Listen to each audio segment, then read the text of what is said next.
ஹாலிடேஸ்னாலே நம்ம GT holidays தான், South India's number 1 travel brand. அவர் கேட்க வந்து அதான்டா, நீங்க 2 பேரும் டிப்ரெஷன்ல இருக்கும்போது மாத்தி மாத்தி பேசிப்பீங்களான்னு நீங்க எதிர்பார்க்கற. நான் சொல்றேன் மச்சா 2 ரவுண்ட் போடலாமா? அதுதான் மச்சான் 2 ரவுண்ட். என்ன கழுது 30 வயசு தாண்டிடுச்சு, இதுக்கப்புறமா பயந்து இதை நம்ம சொல்லாம இருந்தா உலகம் நம்ப போதா என்ன? மனுஷனா இருந்தா இதெல்லாம் இருக்காதா? தெரியாத விஷயம்னா இந்த படத்துல இந்த ராவணகோட்டம் இந்த படம் வந்து போஸ்ட் ப்ரொடக்ஷன் நடக்கும் போதெல்லாம் எங்க படத்தை இப்போ ஷூட்டிங்ல இருந்தான். ஒரு வாட்டி ஷார்ட் மட்டும் போன்ல தான் இருப்பான். போன்ல அந்த கேர்ள் ஃப்ரெண்ட் இல்ல நான் சொல்றது என்னன்னா, இந்த சீன் வந்துச்சா சென்சார் போயிருச்சா, கிட்டத்தட்ட ஒரு ப்ரொடக்ஷன் மேனேஜர் மாதிரியே ஒர்க் பண்ணான். கேர்ள் ஃப்ரெண்ட்னு சொல்றது ஒரு கீக்கின்னு சொல்லிருக்கலாம். அது மட்டும் தனியா ஏதோ பிரிச்சு சொல்ற மாதிரி உனக்கு மட்டும் தெரிஞ்ச சீக்கிரம் அதை கேட்பாங்க. சாந்தனுக்கு கேர்ள் ஃப்ரெண்டா கீக்கியா அப்படின்னு அடுத்த டைட்டில் கொடுத்துருவாங்க. எத்தனை பேர் அந்த மாதிரி இருக்காங்களான்னு எனக்கு தெரியல. இப்போ எங்க அப்பாவுக்கு வந்து பாக்யராஜ் சார் ஃபோன் பண்ணாருன்னா நீங்க நம்ப மாட்டீங்க, நின்றுட்டு இருந்தா டக்குன்னு எழுந்துருவாரு. அப்படியா? சொல்லுங்க சார் அப்படின்னுவாரு. ஸோ அந்த பயம் இப்பவும் இருக்கு. கிட்டத்தட்ட எவ்வளவு வருஷம் மரியாதை. ஆமா, பயம். அது வந்து பாரதி ராஜா சார் கிட்ட ஃபோன் வந்துச்சுன்னா எங்க அப்பா சார் சொல்லுங்க சார் அப்படின்னு நினைச்சிருவாரு. என்னங்க இப்போ நாங்க அந்த மாதிரி பேசிப்போம். இன்ஸ்டாகிராம்ல மாத்தி மாத்தி அனுப்பிச்சிப்பீங்கன்னு நினைக்கிறேன். ரொம்ப அழகா நடக்கும்னு நினைக்கிறேன். சிரிக்கிறாரு. நீ அப்படி திரும்பி சிரிக்காம இருந்திருந்தா இது உண்மை இல்லைன்னு நினைச்சிருப்பாரு. நீ திரும்பி சிரிச்சு காட்டி கொடுத்துட்ட. எங்க அப்பா அம்மாவுக்கும் தெரியும், கீக்கிக்கும் தெரியும் எனக்கு ஜென்ல ரொம்ப பிடிக்கும்னு. எங்க அப்பா நடிச்சிருக்காரு உத்தமபுத்திரன்ல. டாடி ஐ யூஸ் யூ அப்படின்னு சொல்லிட்டு ஐ யூஸ் யூ அப்படின்னு சொல்லிட்டு மிஸ்டர் கே பாக்யராஜ் உத்தம் யோ பாக்யராஜ் சார் சான் oh so nice to meet you அப்படின்னா நானும் அப்படியே எல்லாம் பேச ஆரம்பிச்சேன். திரும்பி பார்த்தா அங்க வந்து ரிதேஷ் தேஷ்முக் அப்படியே பார்த்துட்டு இருந்தாரு.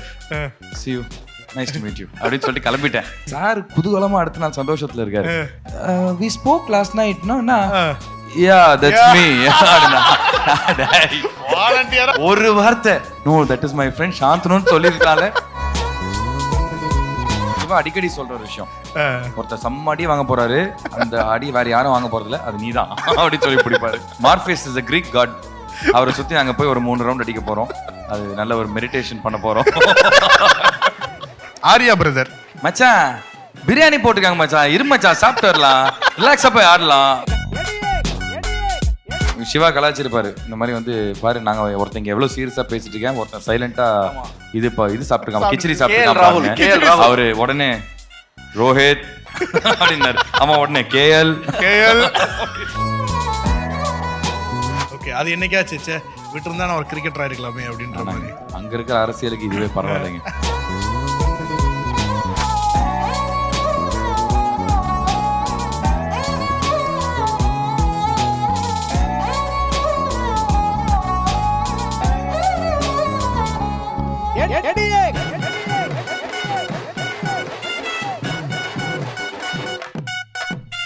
ஜிடி ஹாலிடேஸ் பிரசன்ட் கலாட்டா சாந்தனுஸ் ஃபேன்ஸ் ஃபெஸ்டிவல் குருகுலமா போயிட்டு இருக்குது. ஸோ இந்த நேரத்தில் வந்து ஸ்பெஷல் எடிஷனாக ஒருத்தர் வந்திருக்காரு, நம்ம பிருத்திவி பிரதர். எப்பொழுது தோஸ்து படா தோஸ்தா நீங்க? எங்க அப்பாவும் அவங்க அப்பாவும் வந்து எவ்வளவு க்ளோஸுங்கிறது உலகத்துக்கே தெரியும். ஸோ அது ஃபேமிலியா நாங்கள் வந்து அப்படி ஃபேமிலி ஃப்ரெண்ட்ஸ் ஆகி சின்ன வயசுலேருந்தே தான், எங்களுக்கு அறியாத ஒரு வயசுலேருந்து. ஓகே, அது அறியாத நல்ல மெமரினா கிரிக்கெட்லாம், அதுவும் கிரிக்கெட்ல தான் ஸ்டார்ட் ஆச்சு. கிரிக்கெட்னா வேணா அப்போ இவர் வீடு பக்கத்துலேயே இருந்துச்சு, இப்பவும் பக்கத்துல தான், அப்போ ரொம்ப நியர்பை. ஓகே, எப்போலாம் கிரிக்கெட் ஆடணுமோ ஃபோன் பண்ணி கூப்பிடுவாரு. அப்புறம் அந்த நைட் ஸ்டார்ஸ்லாம் வச்சு ஒரு ஹைட் அண்ட் சீக்கே ஏதோ ஒரு கேம் ஆடுவோம். ஓகே, ஆமா, சைல்ட்ஹுட் மெமரிஸ். இப்போ வந்து உங்களுக்கு எப்படி இருக்கு பிரதர்? இப்போ உங்களுடைய ஃபேன்ஸ் ஃபெஸ்டிவலில் உங்களுடைய நண்பரும் வந்திருக்காரு அப்படின்றது எவ்வளோ எக்ஸ்ட்ரா ஸ்பெஷலாக இருக்கு? It's such a sweet surprise. ஏன்னா சத்தியமா யார் இருந்தால் நானும் உண்மையிலேயே பார்த்துக்கிட்டு இருந்தேன், நான் எக்ஸ்பெக்டே பண்ணல. ஓகே, நண்பர் அப்படிங்கிறத தாண்டி இப்போ நாங்கள் 2 பேர் சேர்ந்து ஒரு படம் ஒர்க் பண்ணியிருக்கோம். என்ன சாமி? ஆமா, நானு அசோக் செல்வன், சாந்தனு, நானும் சேர்ந்து 3 பேர், கீர்த்தி பாண்டியன், நாங்கெல்லாம் சேர்ந்து லெமன் லீஃப் அண்ட் நீலம் ப்ரொடக்ஷன்ஸ் கம்பைன் பண்ணி ஒரு படம், ஒரு period cricket film. Cricket movie தானே? அதுக்கு தானே நீங்க க்ளீன் ஷேவ் பண்ணது? ஆமாமா. நான் ஒரு 10 கிலோ, இவர் ஒரு 12 கிலோ அந்த மாதிரிலாம் குறைச்சு. ஆமா, ஒரு 3 மாசம் 2 பேரும் தினம் காலை ரன்னிங் பார்ட்னர்ஸ். நான் எந்திரிக்கலன்னா இவர் எனக்கு ஃபோன் பண்ணுவார், இவர் எந்திரிக்கலாம் நான் அவருக்கு ஃபோன் பண்ணுவேன். 5 மணிக்கு எந்திரிச்சு 5:30 ஸ்டார்ட் பண்ணிடுவோம். வள்ளூர் கோட்டத்தில் ஆரம்பிச்சு லீ மெரிடியன் வரைக்கும் ஓடுவோம். அப்பா, அது இருக்குது 10 கிலோமீட்டர் டெய்லியா? ஆமாங்க, அப்படிதான். புரியுது, 10 கிலோ குறைக்க முடிஞ்சது. ஐயோ, அது எதுக்குன்னா இந்த படத்துக்கு நாங்க வந்து எல்லாருமே அந்த 22, 23 வயசு பசங்களா இருக்கணும் அப்படிங்கிறதுக்காக அந்த வெயிட்லாம் குறைச்சு அதுக்கப்புறம் ஷேவ்லாம் பண்ணி. உண்மையா அது நம்பகத்தன்மை இருக்கும்னு நினைக்கிறேன். படம் பார்க்கும்போது எல்லாருக்குமே கான்ஃபிடென்ட்டா இருக்கு. ஸோ அதுவும் நாங்கள் எங்கள் 2 பேருக்கு என்ன ரொம்ப பிடிக்கும்னா கிரிக்கெட். ஸோ அதே மாதிரி ஒரு கிரிக்கெட் ஃபிலிம்லேயே நடிக்கிறோம். And we're all buddies. இவர், நான், அசோக் செல்வன், கீர்த்தி பாண்டியன், எல்லாருமே we're all buddies. ஸோ அது ஒரு ஹாப்பி ஷூட்டிங்காக இருந்துச்சு. சின்ன வயசுல இருந்தே ஒரு பாண்டிங் இருந்திருக்கும். அண்ட் ஏதாவது உங்களுக்கு நீங்க வந்து இவங்க அப்பா படம் பார்க்க போறது இல்ல நீங்க வந்து அவங்க அப்பா படம் பார்க்க போறது நினைப்பு இருக்கா? இப்போதான் இந்த ப்ரிவ்யூ கல்ச்சர்ன்றது கொஞ்சம் கொஞ்சமா கம்மியாயிருச்சு. ப்ரீமியர் அப்படின்னு சொல்லிட்டு படத்துக்கு முந்தின நாள் மட்டும் ஒரு ஷோ மாதிரி போடுறாங்க. ஓகே. முன்னாடிலாம் ப்ரிவ்யூவே ஒரு 100 நாள் ஓடும். அத்தனை ப்ரிவ்யூ ஷோஸ் ஓடும். அப்பா. ஸோ அந்த மாதிரி அவங்க அப்பா அதுவும் கபடிலாம் வந்து நாங்கள் ப்ரொடியூஸ் பண்ணது. ஓகே. நாங்கள் ப்ரொடியூஸ் பண்ணி அவங்க அப்பா நடிச்சது. ஸோ அந்த மாதிரி அதே எங்கள் அப்பா படங்கள் அதெல்லாம் அடிக்கடி அந்த மாதிரி ப்ரிவ்யூ ஷோஸில் மீட் பண்ணுவோம். வீக்கெண்ட் பெருசாக அது கிரிக்கெட்னு சொன்னார்ல சின்ன வயசுலேருந்து. இவங்க என்ன பண்ணுவாங்கன்னா கிரிக்கெட் நாங்கள் வந்து பக்கத்தில் கார்பரேஷன் கிரவுண்டில் போய் கிரிக்கெட் ஆடுவோம். டென்னிஸ் பால் தான்.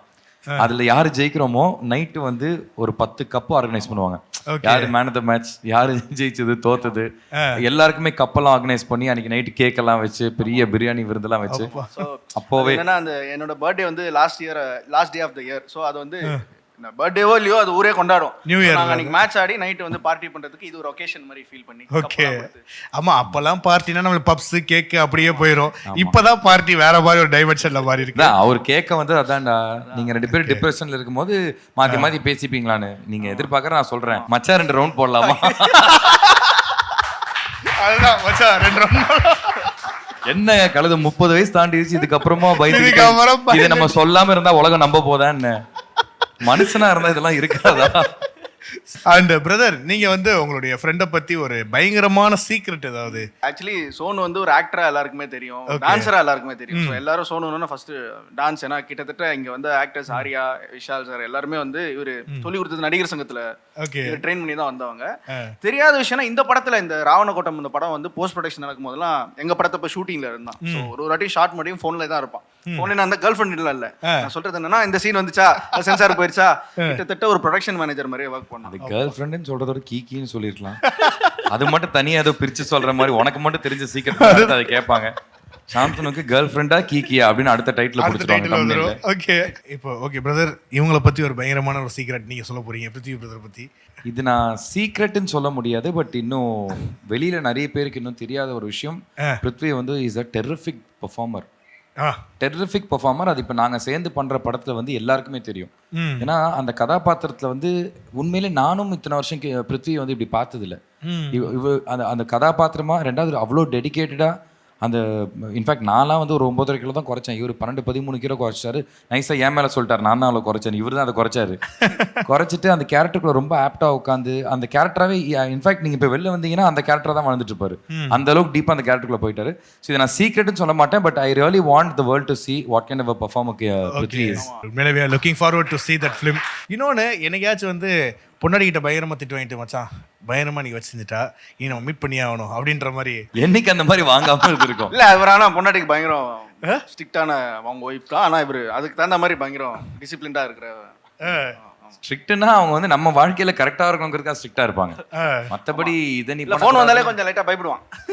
ஏய் இது இதெல்லாம் தம்ப்நெயிலா போடுவாங்கடா. இமிடேட் பண்ணி காட்டுங்க, you can recreate the scene. எப்படி இருக்கும்? இப்போ நாங்க எங்களுக்குள்ள பேசிட்டு இருக்கோம். என்ன மச்சான் அந்த சீன் அப்போ பிரியாணி சாப்பிடலாமா அப்படின்னு ஃபோன் சொல்லுமா சங்கீதமா இருக்கேன் சொல்லுமா இல்ல அந்த ஷூட்டிங் முடிச்சு டக்குன்னு அந்த ஒரு டிரான்ஸ்ஃபர்மேஷன் ஒரு அன்பு தான், வேற ஒண்ணு நீங்க நினைக்கிற மாதிரி தெரியும். அத இன்னொன்னு பண்ணுவேன் மச்சான் 2 ரவுண்ட் போடுவோமா, சாப்பிடலாமா, பிரியாணி சொல்றா, ரொம்ப நாள் ஆச்சு நல்லா பிரியாணி சாப்பிட்டு அப்படி கரெக்டாக எடுத்து அந்த பிரியாணி வாயில் வைக்கும் போது இல்லை கீக்கி ஃபோன் வரும். என்னம்மா பண்ணுற, ஏதோ சாலட் ஆர்டர் பண்ணியிருக்குமா, சாலட் இல்லைன்னா அங்கேருந்து ஒரு சவுண்ட் ஒன்று வரும், நீ ஷூட்டிங்கில் இருக்க, நீ என்ன டயட்டை மெயின்டைன் பண்ணாமல் பிரியாணி சாப்பிட்ருக்க, நாளைக்கு வயிறு தள்ளிட்டு வந்து நிற்கும், அப்புறம் நீ என்கிட்ட வந்து கேட்டுக்காது, நீ ஒர்க் அவுட்டும் அங்கே பண்ண முடியல, அது இதுன்னு அப்படி ஆரம்பிச்சிருவாங்க. It is all concern. அதனால அப்பப்போ நிறைய அவங்க கிட்ட போய் சொல்றதுன்னு அந்த சாப்பாடு விஷயத்துல நிறைய போய் சொல்லுவாங்க. நீங்களே பார்த்து என்னப்பா இப்படி ஒரு பாண்டிங்கா இருக்காங்களே அப்படி சொல்லி வியந்தது அந்த மாதிரி எத்தனை பேர் அந்த மாதிரி இருக்காங்களான்னு எனக்கு தெரியல. இப்போ எங்க அப்பாவுக்கு வந்து பாக்யராஜ் சார் ஃபோன் பண்ணாருன்னா நீங்க நம்ப மாட்டீங்க, நின்றுட்டு இருந்தா டக்குன்னு எழுந்துருவாரு. அப்படியா சொல்லுங்க சார் அப்படின்னுவாரு. ஸோ அந்த பயம் இப்பவும் இருக்கு, கிட்டத்தட்ட எவ்வளவு வருஷம் மரியாதை. ஆமா பயம். அது வந்து பாரதி ராஜா சார் கிட்ட ஃபோன் வந்துச்சுன்னா எங்க அப்பா சார் சொல்லுங்க சார் அப்படின்னு நினைச்சிருவாரு.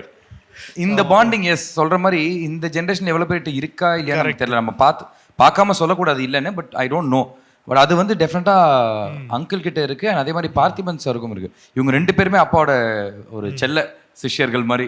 ஏன்னா இப்ப இருக்க டேரக்டர்ஸ் எத்தனை பேர் இன்னொருத்தர்கிட்ட ஒர்க் பண்ணி அந்த டைம் ப்ராசஸ் ஆகி டேரக்டர் ஆகுறாங்கன்றது தெரியல. அது கம்மியாயிட்டே வருது. ஃபர்ஸ்ட் படத்திலேயே டைரக்ட் பண்ண ஆரம்பிக்கிறாங்க ஒர்க் பண்ணாம. அப்போ வந்து ஒரு 4 வருஷம் ஒர்க் பண்ணி ஸ்லோ ஒரு ஸ்டேஜா இருந்துச்சுல, அந்த மரியாதை இன்னும் ஜாஸ்தியா இருந்துச்சோன்னு தோணுது. கரெக்ட். இப்போ இது ஒரு நாஸ்டாலஜியான கேள்வி. 2 பேருமே வந்துட்டு கிட்டத்தட்ட சேம் ஏஜ் கேட்டகரி அப்படின்றதுனால அந்த டைம்ல இருந்த ஹீரோயின் ஏதாவது பார்க்கும்போது ச்சே இந்த ஹீரோயின் இவ்வளோ அழகா இருக்காங்க, சூப்பர் மச்சான், இவங்க தான் ட்ரீம் கேர்ள், இவங்க தான் நாஸ்டால்ஜியா என்னங்க இப்பவும் நாங்க அந்த மாதிரி பேசிப்போம். இன்ஸ்டாகிராம்ல மாத்தி அனுப்பிச்சிப்பீங்கன்னு நினைக்கிறேன். ரொம்ப அழகா நடக்கும்னு நினைக்கிறேன். சிரிக்கிறாரு. நீ அப்படி திரும்பி சிரிக்காம இருந்திருந்தா இது உண்மை இல்லைன்னு நினைச்சிருப்பாரு. நீ திரும்பி சிரிச்சு காட்டி கொடுத்துட்ட. சோ மனுஷங்க தானேங்க, என்னங்க Yes, feelings எல்லாரும் அழகான இருக்குமா பொண்ணை இல்லையா? பார்த்தா டக்குன்னு போட்டோ ஷேர் இந்த பண்ணி அழகா எபிசோட் இருக்காங்க. கீக்கில வந்து தனியா பர்சனலாவே ஷேர் பண்றேன். அடுத்தது அவங்க வந்து என் ட்ராக் வைப்பாங்க எனக்கு இன்ஸ்டாகிராம்.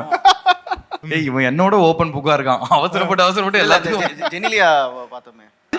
இல்ல இப்போ நான் ராவணக்கோட்டத்துக்கு நான் வந்து ஒரு ஆல்மோஸ்ட் ஒரு 120 இன்டர்வியூ கொடுத்துருப்பேன்.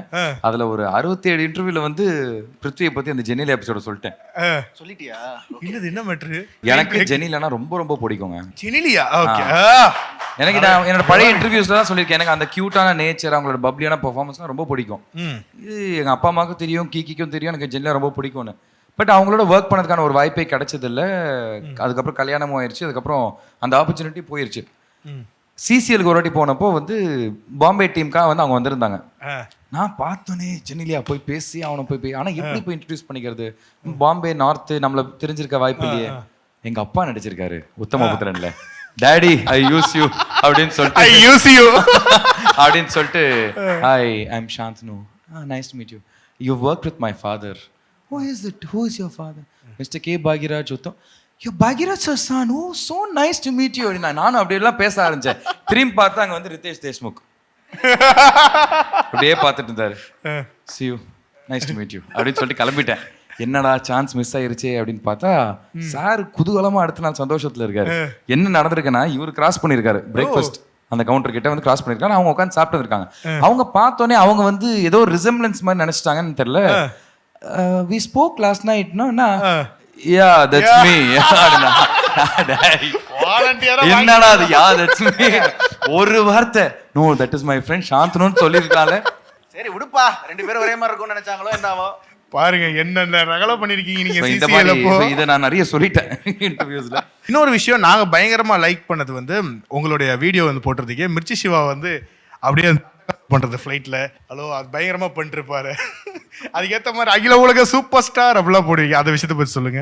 சிவா தான் ஃபுல் கண்டென்ட் அங்க. அவர் தான் பயங்கர ஃபன் பண்ணிட்டு இருந்தாரு. ரோஹித் சர்மா ஒரு பயங்கரமா அது பயங்கர வைரலா போயிட்டு இருந்த ஒரு விஷயம். சோ ஏதாச்சும் ஒரு இன்சிடென்ட் மறக்க முடியாது? சிவா அடிக்கடி சொல்ற ஒரு விஷயம், ஒருத்தர் செம்ம அடி வாங்க போறாரு, அந்த அடி வேற யாரும் வாங்க போறது இல்ல, அது நீதான் அப்படின்னு சொல்லி பிடிப்பாரு.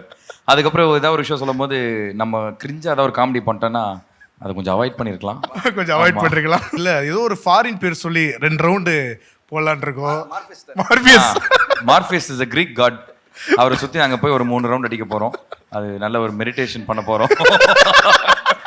சிசிஎல்ல இருந்து ஒவ்வொரு பிளேயர் சொல்றேன், அவங்கள மாதிரி நீங்க வந்து ஒரு இமிடேட் பண்ணி காட்டுங்க. ஓகேவா? 2 பேருமே ஓகேவா? ஆர்யா பிரதர். ஜமி வா ஜமி, இது bowling ஸ்டார்ட் பண்ண போறாங்க. ஜமி பண்ணனா மச்சான் பிரியாணி போட்டுருக்காங்க மச்சான், இரு மச்சான் சாப்பிட்டு வரலாம், ரிலாக்ஸா போய் ஆடலாம் அப்படின்னு அந்த மாதிரி தான் பேசுவார் அவர். அது மாதிரிதான். ஓகே. ஒரு மேட்ச் வந்து வெயிலுக்காக வந்து வெளில வந்து ஃபீல்டிங் பண்ண முடியாதுங்கிறதுக்காக வந்து டாஸ் ஜெயிச்சு நாங்க bowling எடுக்க வேண்டிய மேட்சை பேட்டிங் எடுத்து வந்தாரு. கேட்டா too hot brother, will sit inside for some time அப்படின்ட்டாரு. இப்போ அப்படியே வந்துட்டு நம்ம விஷ்ணு விஷால் பிரதர். விஷ்ணு விஷால் வந்து அடிக்கடி சொல்ற ஒரு வார்த்தை வந்து கபாலிடா அப்படிம்பாரு. அப்பப்போ அந்த கபாலி ட்ரிப்புக்குள்ள போயிடுவார், எதனாலன்னு தெரியல. பட் இப்போ ஆப்லேட்டா இந்த சீசன்ல வந்து அவர் ஆவுனா வந்து கபாலிடா அப்படின்னு சொல்லுவாரு. ஆனா அதுக்கு பின்னாடி காரணம் எங்களுக்கு மட்டும் தான் தெரியும், நாங்க வெளியில பேச முடியாது. விக்ராந்த் பிரதர். விக்ராந்த் ரொம்ப சைலண்ட் தான், ரொம்ப ரிசர்வ்டு தான். பெருசா கலந்துக்கிட்டு யாரையும் கலாய்ச்சிக்கிட்டு அந்த மாதிரிலாம் பண்ண மாட்டாரு. சிவா கலாய்ச்சிருப்பாரு இந்த மாதிரி வந்து பாரு நாங்க ஒருத்தங்க எவ்வளவு சீரியஸா பேசிட்டு இருக்கேன், ஒருத்தன் சைலண்டா இது சாப்பிட்டுருக்கான், கிச்சடி சாப்பிட்டுருக்கான். அவரு உடனே ரோஹித் அப்படின்னாரு. ஆமா உடனே கேஎல். அப்பாக்கும் மிர்ச்சி சிவா பிரதருக்கு ஒரு பயங்கரமான ஒரு கரெக்ட் இருக்கு. 2 பேருக்குமே அந்த டான்ஸ் சாம்பாவாங்க அப்படின்னு சொல்லுவாங்க. ஸோ அதை மாதிரி நீங்க சொல்லியிருக்கீங்களா பிரதர் அப்படின்ட்டு? ஏதாவது 2 பேரும் டான்ஸ் சாம்பான்னு சிவா வந்து எங்க அப்பாவை கலாய்ப்பாரு டான்ஸை பத்தி. அதை வேற சொல்லிட்டு சார் சாரி சார் அப்பா தப்பா எடுத்துக்கலாம்னு சொல்லிட்டு அப்பாவோட டான்ஸை பத்தி பேசுவாரு. ஓகே, அது என்னைக்காச்சு விட்டு இருந்தா நான் ஒரு கிரிக்கெட்டரா இருக்கலாமே அப்படின்ற மாதிரி. அங்க இருக்கிற அரசியலுக்கு இதுவே பரவாயில்லைங்க. Thank you Prithvi brother. Thank you so much brother, நீங்க 2 பேரும் சேர்ந்து ஒரு டான்ஸ் மட்டும்.